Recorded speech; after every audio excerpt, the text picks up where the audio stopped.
Lorsque vous travaillez sur une nouvelle variable en machine learning, l'une des premières questions que vous devez absolument vous poser est celle de savoir quelle est la nature de la distribution de probabilité de la variable que j'étudie. En fait, pourquoi est-ce que cette question est importante? Tout simplement parce que, en général, en statistique, la plupart des modèles paramétriques reposent sur l'hypothèse de normalité. La plupart des tests que vous allez mettre en place paramétriques reposent sur cette fameuse hypothèse de normalité. Et la loi normale, c'est une loi prisée par les statisticiens et statisticiennes, tout simplement parce qu'elle est simple, elle a des vérités qui la rendent intéressante et qui permettent de faciliter pas mal de travaux. C'est la raison pour laquelle moi je vous encourage vivement à toujours vous demander quelle est la distribution de la série sur laquelle je travaille, surtout si la variable est quantitative. Et dans cette vidéo, je vais partager avec vous 3 clés essentielles que vous devez absolument avoir à l'esprit pour pouvoir vérifier la normalité d'une variable quantitative. Pour ceux qui ne me connaissent pas, moi c'est Natacha Ndjongwa, je suis ingénieure data scientist et je travaille depuis 4 ans, principalement dans le domaine de la finance. Je me suis donné cette année un défi fou qui est de partager avec vous tous les jours pendant 100 jours une nouvelle vidéo pour pouvoir vous aider à passer de 0 à 100 en matière de data science. Si ce challenge vous intéresse, si le contenu de la chaîne vous intéresse, vous avez 3 choses à faire déjà. Abonnez-vous à la chaîne pour ne pas rater les 80 prochaines vidéos. Mettez-moi de gros pouces bleus parce que ça me permet de me soutenir et rester motivé. Partagez autour de vous pour pouvoir aider d'autres personnes à profiter de ce contenu de qualité qu'on partage tous les jours. Si vous avez réalisé ces 3 actions, on peut commencer avec le contenu de la vidéo. Pour vérifier la normalité d'une série en statistique, je vous propose de fonctionner en 3 étapes clés. Première étape, c'est ce qu'on appelle l'analyse graphique. En matière d'analyse graphique, il faut que vous mettiez absolument en place 2 graphiques importants. Premièrement, c'est ce qu'on appelle la densité de probabilité ou encore l'histogramme de la série qui ressemble à ceci.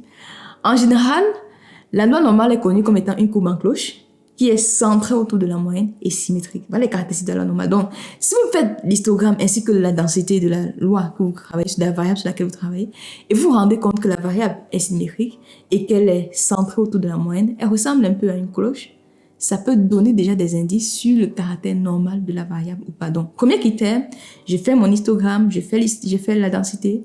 Si c'est centré, symétrique et ça a une forme en cloche, potentiellement, j'ai une loi normale. Potentiellement, c'est important. Je reviendrai sur ce thème plus tard. Premier graphique. Deuxième graphique qui est souvent utilisé en statistique, c'est ce qu'on appelle le QQ-plot. Quantile-plot. C'est quoi le QQ-plot? En fait, le QQ-plot, c'est tout simplement ce graphique qui va mettre en abscisse les quantiles théoriques de la loi normale connue. Et en ordonnée, ce sera les quantiles observés de votre variable. Donc, ce qu'on s'attend pour que la variable suive une loi normale, on a un graphique comme ceci, c'est-à-dire une droite, parce que les quantiles observés sur l'échantillon sont exactement ceux des quantiles théoriques de la loi normale. Donc, lorsqu'on a une droite sur le QQ-plot, on peut dire que la distribution suit une loi normale. Si vous avez par exemple un graphique avec des queues où il y a des points qui s'écartent, potentiellement, ce n'est pas une loi normale. Donc, le QQ-plot, c'est un graphique qui est généralement utilisé pour pouvoir vérifier la normalité sur le plan visuel. Donc, 2 graphiques, histogramme, deuxième graphique, QQ-plot, pour pouvoir voir si la droite entre les quantiles théoriques et les quantiles observés est linéaire. Première analyse, l'analyse graphique.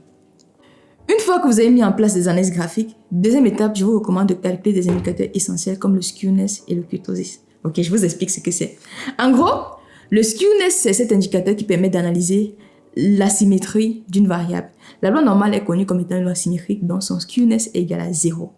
On va le voir subitement comment est-ce qu'on le calcule, mais le skewness d'une loi normale est égal à 0. Ça veut dire que si vous calculez le skewness de votre distribution et que ça donne 0, potentiellement, c'est une loi normale. Si ce skewness est trop élevé, déjà, vous avez des doutes sur le fait que ce n'est pas normalement distribué. Donc, le skewness d'une loi normale est égal à 0. Deuxième indicateur que vous devez calculer, c'est ce qu'on appelle le kurtosis. En général, le kurtosis mesure l'aplatissement. On sait que la loi normale, c'est une courbe en cloche, et le kurtosis de la loi normale est égal à 3.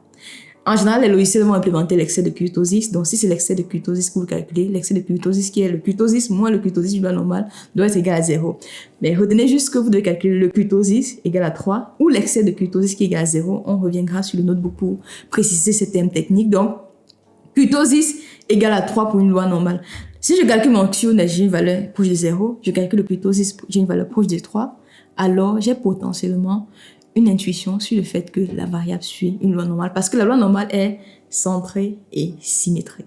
Voilà l'anthème d'indicateur. J'ai fait les analyses graphiques, j'ai calculé les indicateurs. La troisième étape, c'est de faire ce qu'on appelle des tests statistiques. Parce que l'analyse graphique ainsi que les indicateurs vont vous donner juste de l'intuition qui doivent absolument toujours être validés avec les tests. Donc, le troisième point important pour pouvoir vérifier la normalité, c'est de mettre en place des tests précis qui vont permettre de valider l'analyse visuelle ainsi que les indicateurs comme le skewness et le kurtosis.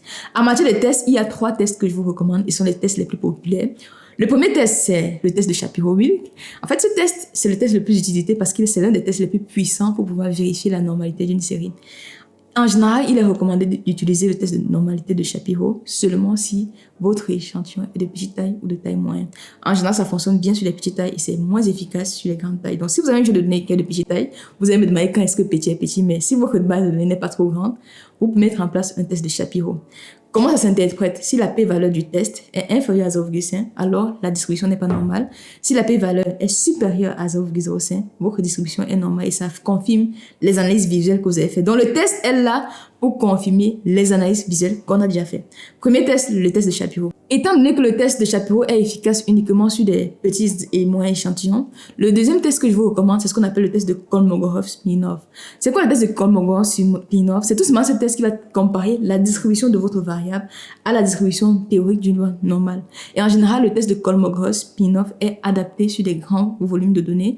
C'est moins puissant que Shapiro, mais c'est adapté sur les grands volumes de données. Donc, si vous avez une base de données qui est très grande, à privilégier le test de Kolmogorov-Smirnov au test de Shapiro-Wilk parce que sur ce type d'échantillon, il est plus efficace. Même si dans l'ensemble, Shapiro est beaucoup plus puissant que Kolmogorov-Smirnov. De la même manière, si la p-valeur du test de Kolmogorov-Smirnov est inférieure à 0,5, alors la normalité ne peut pas être vérifiée. Si la p-valeur est supérieure à 0,05, vous pouvez valider la normalité. Le troisième test que je vous recommande, c'est le test d'Anderson-Darling, qui lui est sensible aux écarts qu'on peut observer sur les queues de distribution de la variable. Contrairement au test de Shapiro, c'est également adapté sur des grands volumes de données, mais il reste quand même moins puissant que le test de Shapiro-Wilk sur de petits jeux de données. Donc, retenez bien que sur des petits jeux de données, le test de Shapiro-Wilk, c'est le test le plus puissant. Après, il y a d'autres tests que vous pouvez mettre en place, comme celui de Lillefort, qui est, lui, adapté aux petits échantillons, mais qui est moins puissant que le test de Shapiro. Le test de Shapiro, clairement, sur les petits échantillons, c'est le plus puissant jusqu'ici. Il y a également le test d'Agostino-Pearson que vous pouvez mettre en place, qui, lui, permet de détecter les asymétries sur les séries. Parce qu'on a dit, la loi normale est symétrique et centrée. Donc, le test d'Agostino-Pearson va vous permettre de détecter les asymétries sur les séries. Encore, c'est toujours moins puissant que le test de Shapiro-Wilk. La recommandation globale, c'est de toujours faire plusieurs tests statistiques et de faire un vote à la majorité, choisir le vote à la majorité et votre intuition visuelle. Maintenant, c'est dit, je vais vous montrer concrètement comment vous pouvez mettre en place toutes ces étapes, 3 étapes, analyse graphique, calcul de quelques indicateurs et tests pour pouvoir valider nos observations graphiques en Python. Je vous laisse avec mon notebook, on se retrouve juste après. Et ensemble, comment sur le plan pratique, vous pouvez mettre en place ces tests. On commence tout bien évidemment par exécuter tous les codes que j'ai déjà développés. Donc ici, vous avez l'importation des packages. On va travailler avec Panda que vous connaissez déjà, Seaborn, SciPy, Matplotlib, StatModels et NumPy. On va travailler avec la base de données Iris qui est très connue dans le monde de la data. On va travailler sur la variable CEPAL-length. Je vous le disais tout à l'heure, l'une des étapes pour pouvoir vérifier la normalité, c'est de calculer les indicateurs comme le skewness et le kurtosis. Donc ici, on va calculer le skewness et le kurtosis de la variable CEPAL-length d'Iris. Ici, le skewness, vous avez juste la fonction skew de stat. Kurtosis, la fonction kurtosis de stat. Mais par contre, au niveau du kurtosis, comme je vous le disais, par défaut, les logiciels calculent l'excès de kurtosis, c'est-à-dire la différence entre le kurtosis d'une loi normale et le kurtosis de la série. Ce que vous devez absolument faire, c'est de vérifier que vous êtes soit sur le kurtosis ou l'excès de kurtosis, parce que l'interprétation change. Si vous avez un excès de kurtosis, ça veut tout simplement dire que votre valeur doit être égale à 0 pour que la série soit comme une loi normale. Si vous avez le kurtosis, la valeur doit être égale à 3 pour que vous ayez une loi normale. Donc ici, je calcule le kurtosis comme ceci. Je mets Fisher égale à false. Et l'option par défaut, ça donne l'excès de kurtosis. Pour la série CEPAL-length, on a un skewness autour de 0,3. Je vous ai dit que la loi normale, le skewness doit être égal à 0. Le skewness, c'est la symétrie. Ça doit être égal à 0. Mais ici, on a 0,3. On voit déjà un léger écart par rapport à la normale. Le kurtosis réel est égal à 2,42. La loi normale, on est autour de 3. On a déjà un écart par rapport à la normale. L'excès de kurtosis est égal à moins 0,57. L'excès de kurtosis normal doit être égal à 0. Vous voyez que juste avec cet indicateur, on peut déjà se douter que la série CEPAL-length n'est pas normalement distribuée. Ça, c'est un doute, c'est une supposition. On passe maintenant aux analyses graphiques. Ici, en termes d'analyse graphique, on commence d'abord par faire un histogramme ou encore la densité de probabilité de la série. Ici, vous voyez l'histogramme comme ceci. Quand vous regardez cette courbe, ça ne ressemble en rien à une loi normale. La loi normale, c'est une courbe en cloche centrée et symétrique. Ici, ça ne ressemble pas à une courbe en cloche. Ce n'est pas centré, ce n'est pas symétrique. Donc, on peut encore se douter que cette série n'est pas une loi normale. Un autre graphique intéressant pour pouvoir valider la normalité, c'est le plus intéressant d'ailleurs, c'est ce qu'on appelle le QQ-plot, qui mesure en fait les quantiles théoriques qui sont ici, de la loi normale, et les quantiles de la série sur laquelle vous travaillez. Ici, on voit bien qu'on n'a pas une droite entre les deux quantiles. Si on avait une normalité, la droite devait être parfaite. Vous voyez que juste ici, on a des points qui s'écartent de la normalité, ce qui nous permet de se douter que la série n'est pas normalement distribuée. Parce que si vous regardez, par exemple, ici, j'ai généré le QQ-plot du normal. Vous voyez que en général, la plupart des points sont autour de la droite. Donc, si la plupart des points de votre analyse ne se trouvent pas autour des points, vous pouvez vous douter que la série ne suit pas une norme normale. J'utilise toujours le mot se douter parce que l'analyse graphique, les calculs ne font que vous donner des hypothèses que vous devez valider avec des tests. Ici, en termes de tests, je vous ai proposé un petit tableau synthétique qui va vous aider. Déjà, on vous donne tous les tests de normalité, les plus connus du moins, que vous pouvez utiliser. Shapiro-Wilk, qui est adapté sur les petits échantillons, moins adapté sur les grands échantillons, je l'ai mis ici. On a Kolmogorov-Smirnov qui est adapté dans tous les cas, mais c'est moins puissant que Shapiro-Wilk. Donc, si vous avez un petit échantillon, privilégiez Shapiro-Wilk. Vous avez Liliford qui est adapté aux petits échantillons, mais qui est moins puissant que Shapiro-Wilk. Vous avez Anderson-Darling qui est sensible aux écarts sur les queues de distribution, mais qui est moins performant, bien sûr, que sur les petits échantillons, j'y arrive. Le test d'Agostino-Pearson qui détecte les écarts à la symétrie et les variations d'aplatissement parce que la loi normale est symétrique et il y a une forme en cloche. Donc, vous avez un résumé là. Donc, on va faire tous ces tests en Python. J'ai déjà préparé le code. Vous aurez le notebook juste à la fin de cette vidéo. Ici, vous voyez bien que j'ai mis en place 4 tests statistiques. Ici, on a le test de Shapiro. La p-valeur est de 0,01. Lorsque la p-valeur est inférieure à 0,05, on ne peut pas accepter que la distribution suit une loi normale. Donc, ici, Shapiro nous dit la distribution n'est pas normale. Comme Kolmogorov-Smirnov, ici, on a une p-valeur à 0,00 qui est inférieure à 0,05. Donc, la distribution semble n'est pas normale, même pas semble, n'est pas normale. Le test d'Anderson-Darling, lui, nous dit que c'est normal. Agostino-Pearson dit que c'est normal. Liliford dit que ce n'est pas normal. En général, lorsque vous avez des contradictions comme ceci, fiez-vous à l'analyse visuelle et aux autres tests, à la majorité des tests. Ici, la majorité des tests me dit la distribution n'est pas normale. En plus, visuellement, on a un kurtosis à 0,34. Pardon, on a un skewness à 0,34.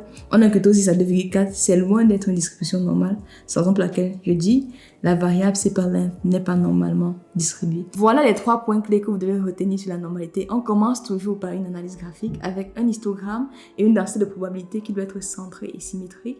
Ensuite, on met en place un QQ-plot qui doit être linéaire parce que ça compare la distribution des quantiles théoriques avec la distribution des quantiles de l'échantillon. Deuxième étape, on calcule le skewness qui doit être égal à 0, ça mesure la symétrie. Le kurtosis qui doit être égal à 3 parce que ça mesure l'aplatissement. En général, l'excès de kurtosis doit être égal à 0.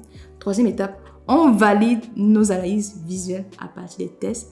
On recommande généralement Shapiro-Wilk sur de petits échantillons, Kolmogorov-Smirnov sur de grands échantillons. N'hésitez pas à me dire en commentaire ce que vous apprenez de cette vidéo. Mettez-moi de gros pouces bleus pour me soutenir dans ce challenge. Partagez autour de vous, commentez. On se donne rendez-vous demain à 21h pour le premier live sur la chaîne. D'ici là, portez-vous bien et à demain pour la suite du challenge. Bye.